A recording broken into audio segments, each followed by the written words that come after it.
Hey guys, and welcome to my channel. Today we're going to be doing a recommendation video, and a lot of these books are going to be pretty familiar to people. This is going to be a video that's, if you want to start off young adult fantasy, this is going to be the video for you. These are going to all be series that everyone is very, very familiar with, that I think still hold up really well, because there are some older ones in here that I'm not going to be talking about, that, or like series that have finished and I thought the ending was trash, so I'm not going to talk about them. These are all going to be finished series or standalones that have kind of held up and are kind of staples in the reading world. Like, a lot of stuff is referenced, or they're really good source material for other books. Yeah, so that's what we're going to be talking about. We're going to be talking about my recommendations for beginner young adult readers.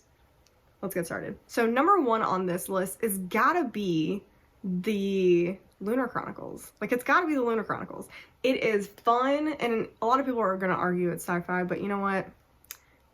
Sci-fi fantasy. Let's say it's sci-fi fantasy.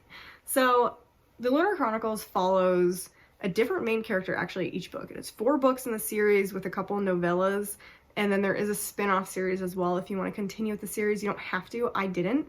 So I can't tell you how that one is. But the Lunar Chronicles in the first book, and our main character, I would say, is following Cinder, and she is half cyborg, half human, and she's living in a world where that is basically looked down upon. If you couldn't tell, her name is Cinder because it is following the fairy tale Cinderella. Each book is following basically a different spin on an original fairy tale, and it's awesome. It is really good. The spin is really good. It's like female power. It's awesome. It's also pretty kid friendly, so if you're reading this, or if you're watching this because you want to get your kid into these books, Cinder is a really good place to start. It does have every book, I would say, yeah, even the first one, every book I would say does have a sad part to it. So that if you don't want your kid to like see anything with death or anything like that, it's not graphic, but there are sad parts in every book that you should be wary of. But overall, they're happy, fun, very adventurous. They're so fun, and they keep your attention throughout the whole series. It's awesome. I definitely recommend Lunar Chronicles first and foremost for young adult fantasy. Oh, and at the very end, we're gonna do honorable mentions, aka books that I kind of wanted to add on this list, but for one reason or another could not. Another great series slash standalone series, I don't know what you would call them. I would call them a series of standalones, is the Graceling series. This is a fantastic book. I'm just going to be talking about Graceling, even though the other ones are really good too. But Graceling is following our main character who has some sort of power, and they're called graces. So the characters are given graces, and it's just these powers. Some people have them, some people don't, and they're often given their job based on what their grace is. And so we're following our main character who is good at killing, which is a grace she doesn't really particularly like, and she's like, why can't I have something else that's like cooler? Why is it killing? And she meets somebody who is like the only person who has been able to avoid like dealing with her. So she's fascinated by him. She works in like the royal palace, and it's just a lot of palace intrigue. Again, a lot of girl power in this one, and it's just really fun. This one, they're kind of funny, a little bit. They're very entertaining. Again, another one that is good for beginner, like younger kids. Another good one for you parents to give to your kids.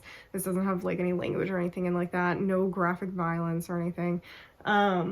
Really liked Graceling. I've read it a few times, and every time it has just held up really well. So I feel like my next series is going to be a little controversial, whether you would call it fantasy. It's kind of more historical fiction with a dash of fantasy, but it is a Stalking Jack the Ripper series. I really like this series. I know some people had some problems with it, but I enjoyed it, and I actually recently did a reread, and I thought it held up very well. I really enjoyed it. So I would definitely recommend this to people who haven't read it and are looking for more young adult fantasy to read. I don't know if I would say younger readers should read this. There is some graphic nature to it because it is a lot of violence, especially in the first book, because it is literally talking about Jack the Ripper. We're following our main character who's living in London at the time, and she's a lady, so she's not supposed to be going out and doing stuff, but she is secretly working like with her uncle, as his like assistant, and she starts hearing about her uncle working on these gruesome murder cases of prostitutes or ladies of the night in Whitechapel and around. So you are basically, she's trying to solve the mystery of who Jack the Ripper is, and it is so good, and there's like mysterious intrigue, and I love the time period. The time period is so good. If you like any type of historical fiction, I think you'll have a good time with this. Don't pay, as the series goes on, she even says don't pay attention too much to the dates, because some of the stuff doesn't completely add up. Like, she definitely fudges some of the dates a little bit to make sure her characters aren't like either aged a ton or it just wasn't the right year. Because as she goes on, the second one, I literally have the series right here. Second one is having to do with Dracula, which is really fun. I really like the Dracula book, and the Dracula one definitely takes the fantasy to another level. And then there is Escaping Houdini, which again is really fun. That's where the dates kind of get fudged, because Houdini took, they're going to America, and Houdini was on a boat to America at some point, and I think those dates were wrong, and she even says it. And then the last one is Capturing the Devil, which is about H.H. Holmes during the Chicago World's Fair. So it is just so much fun. A lot of history in there. There is fantasy in there. The fantasy does start petering off with the Houdini book and the Capturing the Devil book, but they're still really good. The romance, oh, it's so good. The only thing I can say about this is the last book to me was a little bit of a disappointment. I feel like it needed to either be longer or there needed to be a 5th book because it seemed like they rushed some stuff at the end. But the first 3 books are so good, and the 4th book is still really good. It's just needed a little bit more. To take a break from series, we're going to be talking about a standalone, and it is Sorcery of Thorns. To me, this is a staple book because it has like caught onto BookTube and the book world by storm. Her original book, Enchantment of Ravens, because I think it's Margaret Rogerson. I have them literally right up here. Yeah, her first book, I actually read it and I didn't like it. Read it a second time, loved it. And then I got Sorcery of Thorns from a LitJoy crate, or a LitJoy crate, yeah, back when they first started. I think maybe they were already working for a year, something like that. And it was phenomenal. It is amazing, and it's for every book lover. Like, anyone who loves books will love this book. So if you haven't read it yet, you need to, because it literally is following our main character, who is a librarian in a secret library where the books are like, they have personalities, kind of like they're grimoires and filled with magic, and they can do evil things or good things, and it's so much fun. And she ends up meeting with like a warlock, and they have to go on an adventure, and there's a talking cat, and it's fantastic. And it's not too gimmicky, like it's actually really good. And I'm also suggesting this one because she's coming out with, I think it's short stories that are going to go with this book, because this is one of those books I wanted a whole series. I wanted a whole series because the one single book was just not enough for me, because it's such a good world. I also would recommend this one for young readers. There's nothing too graphic or violent in it. So I am so excited for the short stories to come out, and I will be reading this one again, even though I've already read it, I think like 2 or 3 times. The next series that I'm going to recommend is one, again, that is kind of everywhere, and one of the book boxes just did a special edition. Actually, 2 of them did. I didn't get either one. I like the original covers, but I know a lot of people wanted a matching set, because this book set is a mess. It is the Diviners. The Diviners, I have a different cover for books 1 and 2, and then books 3 and 4 are different. But the funny thing is, I have the first one's in paperback because you can't get the original cover, or it might be the second iteration of the cover. It's like the 1920s looking cover, not the eye. You can't get that in hardback, so I got paperback original or second edition of the cover, the second book hardback 1920s version of the cover, and then the last 2, the most recent type of cover, which I don't like, which is why I haven't replaced these. I wish the whole thing was in that 1920s style that I really like. And it's like the purple cover that looks really cool. So I have an interesting relationship with this book series, and I'm still recommending it because because it seems like I'm the only one who had a problem with it. So, and I really, really adored the first two books. The first two books were so good and magical, and I loved it. And the historicalness is so good, mixed with the fantasy, and it's just so cool. But The Diviners basically is following our main character, Evie, and all of her friends, because she really doesn't become the main character towards the end. It is, everybody is pretty equal at the end, but we have Evie in the first book as the main character, so I'm just going to talk about her. She is moved away from her hometown because her parents basically can't deal with her anymore, and she's sent to live with her uncle who runs like a curiosity shop, and it also turns out that he knows some weird occult stuff, so he's often brought into occult cases by the police, and so Evie kind of gets involved in figuring out what is going on with murders in the first book, and she has seeing talent, so she can touch something that belonged to somebody and see part, like, I think it's like some part of their life, and I think part of the talent is she can look at like the last couple moments of the person's life, something like that. So she ends up getting brought onto these cases, and she's also like, she's a partier. She's a partier, and in the 1920s, in the flapper era, she's going out there making friends, having a great time. So you have that side of it, and then you also have the murder mystery side of it, and she's also finding other not seers, but other diviners as well, who also have powers, and there's like an underlying evil that's going on in the world. So it's fun. It's a long series, I will say that. I would say no to young readers because of the later books. They get kind of gruesome and kind of nasty, with some ghost things and like dead bodies. So I would say no to like under 16. Over 16, probably fine. But what do I know? You do you.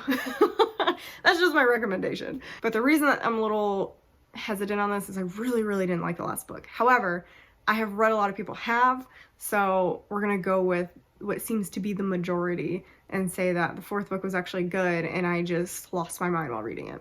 I don't know who I would be if I did not include these next two series in this, but one is The Vampire Academy. I gotta put it in here because, number one, there's a Netflix series coming out. I am so excited. I'm probably gonna be rereading The Vampire Academy, but it is just one of those book series that I don't know if it stands up to the test of time, but it's definitely super relevant. There's a lot of books out there that take themes and ideas from this series. So it is like a very staple vampire series. Like it's written a lot better than Twilight. Vampires actually are like deadly and dangerous in this. So if you want to read something more in the vein of traditional vampirism, go with Vampire Academy, because vampires are evil in this, and it's very entertaining. It's very action-packed, and you have a lot of really good friendship dynamic in this, and it's complicated. And if you like this one, there is a spin-off series. I haven't read it. I have half the books. I'm waiting until I have all the books, and then I'm going to start it up. Probably I'll actually read this first. Reread it first. But I think would be really cool. If you want to read something before the Netflix shows come out, I would definitely pick up Vampire Academy. And of course, the next series is going to be A Throne of Glass. It's going to be A Throne of Glass because even if you hate fantasy, you should probably read it. That's just how it is, just so you can understand what's going on. This is like a peer pressure suggestion. I actually love the Throne of Glass series. I read it when it was still coming out. So I read up to the 5th book. I read up to the 5th book, and then I switched over to ACOTAR and waited for the last 2 to come out, and I read ACOTAR, and then the last 2 came out. So I was switching between the 2 series as they were coming out, or as Throne of Glass was coming out. But I actually love Throne of Glass, and I don't know if it's because I read it first, or just because I love court intrigue.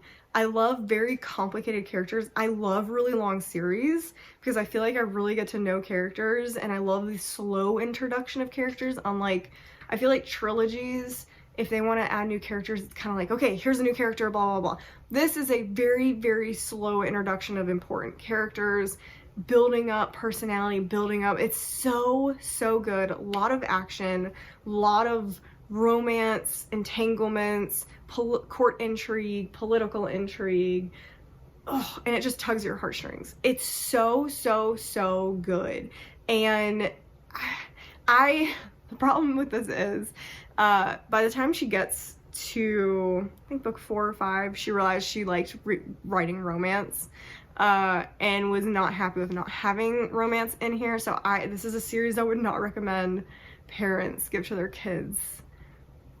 Unless you're a very mature parent and you have a mature child, but there are some graphic sex scenes in this series. So if you're cool with that, go for it. I'm pretty sure I would have read, my mom didn't know anything about this stuff, so I'm pretty sure I read some graphic stuff when I was a kid and I'm fine.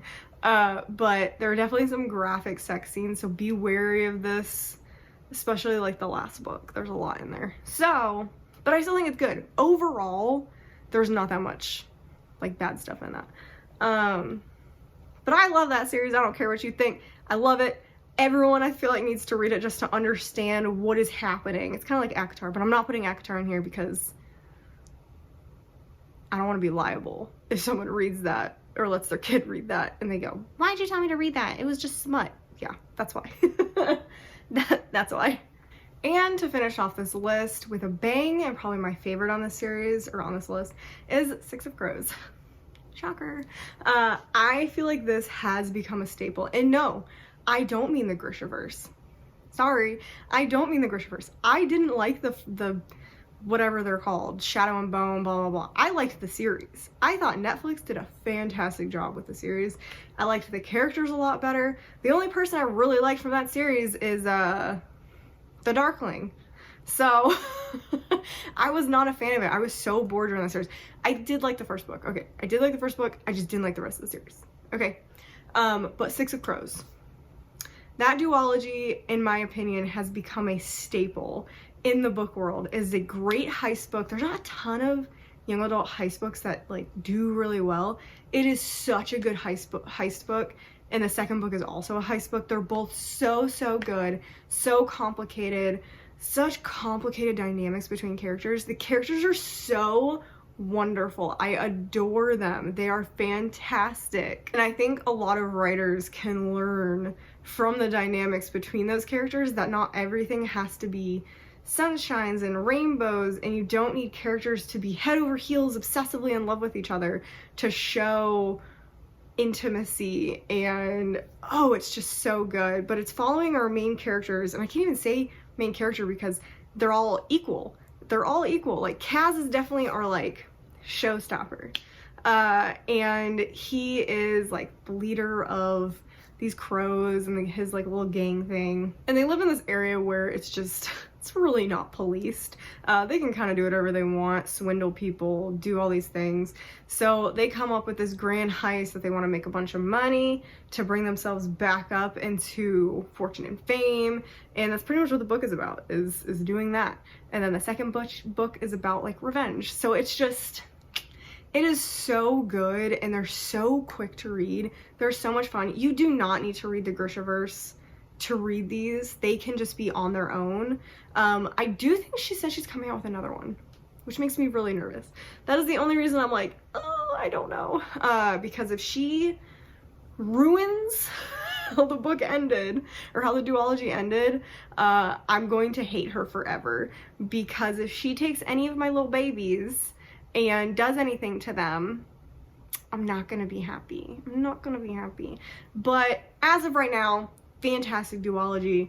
Highly recommend. It is 100% a staple in the young adult fantasy, even just the book world in general. So we're on to honorable mentions. Some obvious ones that I didn't put on. The Hunger Games. I'm not gonna put the Hunger Games on here. I feel like the Hunger Games has almost been demoted to, not demoted, but moved down into younger readers. Like I feel like Hunger Games is something like they give you at school now to read. It's an important series actually, and it does hold up very, very well. But I don't know, it didn't feel right putting on this list because I feel like if you haven't read it already, I don't know what you're doing. So another honorable mention that I just didn't really want to be in trouble for putting it on this list is the Selection series. I also don't think it holds up super well, which is another reason I didn't put it on here. Selection series I feel like is a staple, but I don't think it holds up very well, especially the later books in the series. This one I feel like is going to surprise a lot of people, but the Cruel Prince series, I didn't put it on here even though it 100% is a staple. 100% is a staple. I so didn't like the last book. I could not recommend it. Although I will say the short stories, the King of Elfhame, bedtime stories, what are they called? I don't even think I have it down here.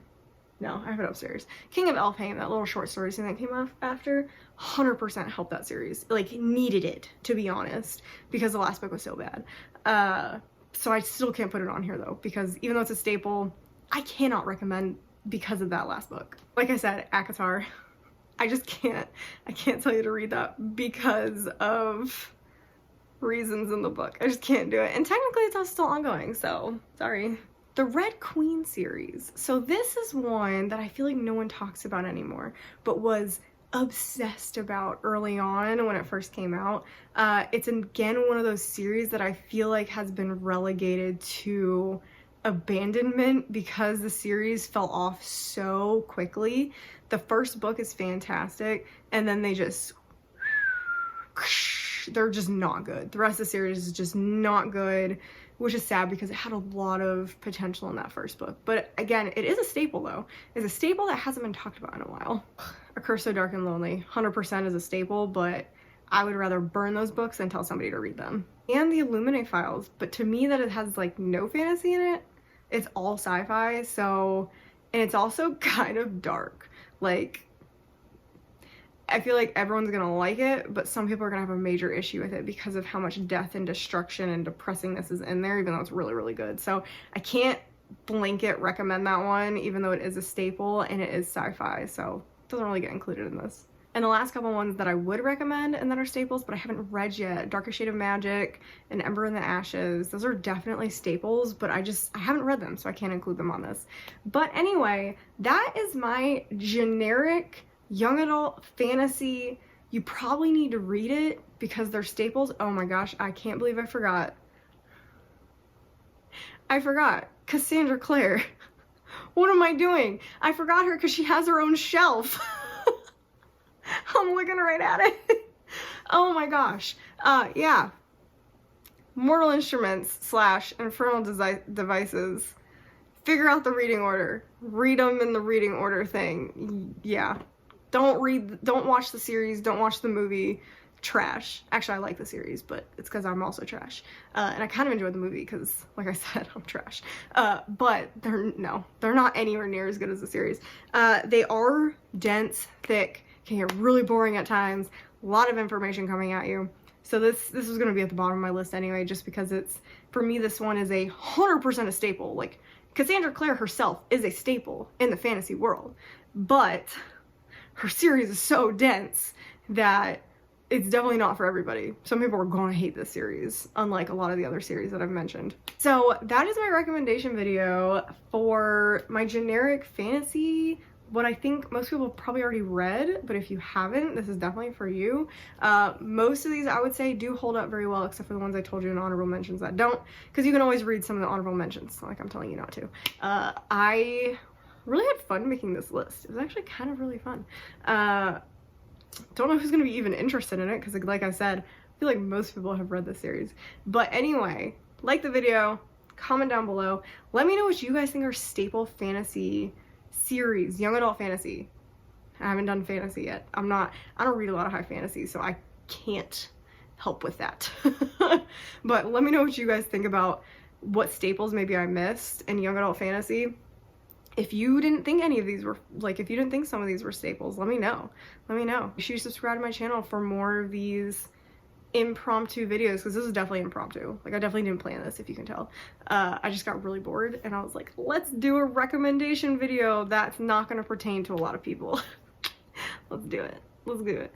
So anyway, that's my video, and I hope to see you guys in the next one.